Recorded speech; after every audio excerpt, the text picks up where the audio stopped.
पुराने जमाने की बात है जब लोगों के दिलों में अल्लाह का खौफ जिंदा रहता था।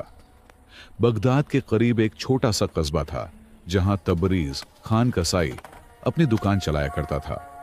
वह इतना सख्त मिजाज था कि लोग उससे कांपते रहते। उसकी आवाज सुनते ही बच्चे घरों में छुप जाया करते। तबरीज की दुकान बाजार के बिल्कुल आखिर में थी।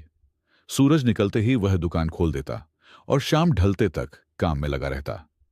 लोग कहते वह हमेशा चेहरे पर शिकन लिए रहता है, मगर उसका गोश्त हमेशा ताजा होता और सफाई से काटा जाता।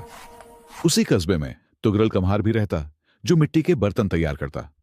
उसकी जबान इतनी मीठी थी कि हर शख्स उससे मुतस्सिर रहता। नमाज में हमेशा पहली सफ में खड़ा नजर आता और लोगों को नेकियों की बातें सुनाता जिनसे लोग उसे इज्जत देते। तुगरल की दुकान बाजार के बीचों बीच थी जहां सबसे ज्यादा रौनक रहती। वह अपने बर्तनों पर खूबसूरत नक्श बनाता और कुरानी आयतें लिखता जिन्हें देखकर लोग दंग रह जाते। बहुत से लोग उसके मशवरे पर अमल करते और उसे नेक आदमी समझते। एक दिन खबर फैली कि बादशाह का वजीर इस इलाके का दौरा करने वाला है। सब लोग अपनी दुकानों को सजाने लगे और घरों की सफाई में लग गए। तुगरल ने सबसे ज्यादा कीमती बर्तन तैयार किए ताकि वजीर को तोहफे में पेश कर सके। जब तबरीज को यह बात मालूम हुई तो उसने बस दुकान की सफाई की और अपने काम में लगा रहा। लोगों ने समझा कि उसे किसी बात का फर्क नहीं पड़ता, या शायद वह वजीर से मिलना ही नहीं चाहता। उसके सख्त मिजाज की वजह से किसी ने उससे पूछना भी मुनासिब न समझा। वजीर की आमद से एक रात पहले तबरीज दुकान बंद कर जंगल की तरफ चला गया। किसी को पता न था कि वह कहां जाता है। किसी ने कहा शायद जिन्हों से मिलने जाता है, किसी ने कहा हो सकता है खजाना छुपाता हो। इसके बरक्स तुगरल सारी रात बर्तनों को आखिरी चमक देता रहा। उसने सबसे खूबसूरत बर्तन वजीर के लिए अलग रखे और अपना घर भी सजाया ताकि अगर वजीर पहुंचे तो अच्छा तासुर पड़े।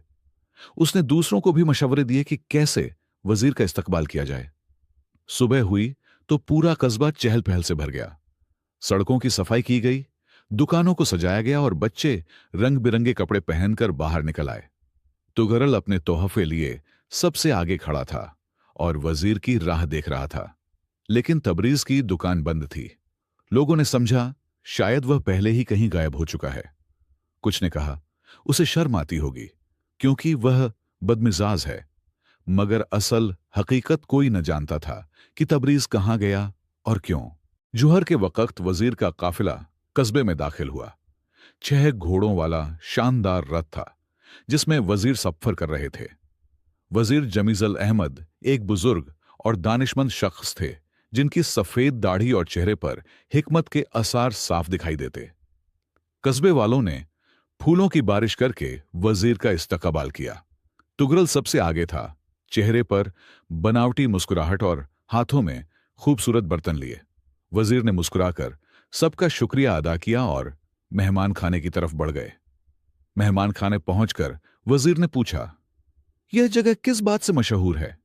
कस्बे के मुकद्दम ने अर्ज किया कि हमारा कस्बा तुगरल कम्हार के बर्तनों और तबरीज खान के गोश्त के लिए जाना जाता है। वजीर ने दिलचस्पी से कहा कि मैं दोनों से मिलना चाहता हूं। तुगरल फौरन आगे आया और अपने हाथों से बनाए बर्तन वजीर के सामने रख दिए और कहा कि हर बर्तन पर कुरानी आयतें नक्श हैं जो खाने में बरकत का जरिया बनती हैं। वजीर ने देखा और मुतस्सिर हुए। वजीर ने पूछा और तबरीज खान कहां है। मुकद्दम ने बताया कि वह अजीब मिजाज शख्स है, शायद आपके आने की खबर सुनकर कहीं गायब हो गया हो। तुगरल मुस्कुराकर बोला कि वह हमेशा यही करता है, लोगों से घबराता है। उसी वक्त एक शख्स तेजी से आया और बोला कि तबरीज खान अपनी दुकान पर वापस आ गया है।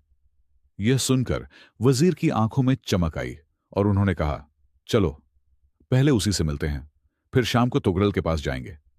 वजीर जब तबरीज की दुकान पहुंचे तो देखा वह खामोशी से अपने काम में मसरूफ था। वजीर को देखकर उसने बस सर झुकाकर सलाम किया और फिर काम में लग गया। वजीर कुछ देर तक उसका काम देखते रहे और तबरीज ने कोई खास तवज्जो न दी। वजीर ने पूछा आप कल कहां थे। तबरीज ने बिना नजर उठाए कहा कि हुजूर मैं जंगल में गरीबों को गोश्त तकसीम करने गया था, जैसा कि हर महीने जाता हूं। यह सुनकर वजीर हैरान हुए, क्योंकि किसी को भी इसकी खबर न थी।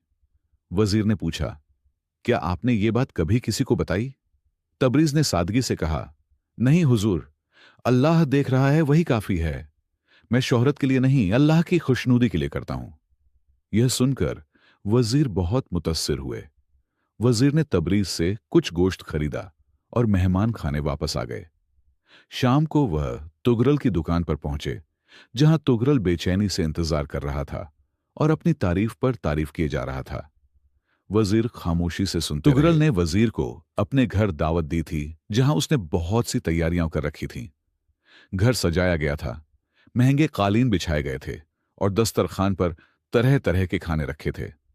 तुगरल बार बार वजीर की तारीफ करता जा रहा था।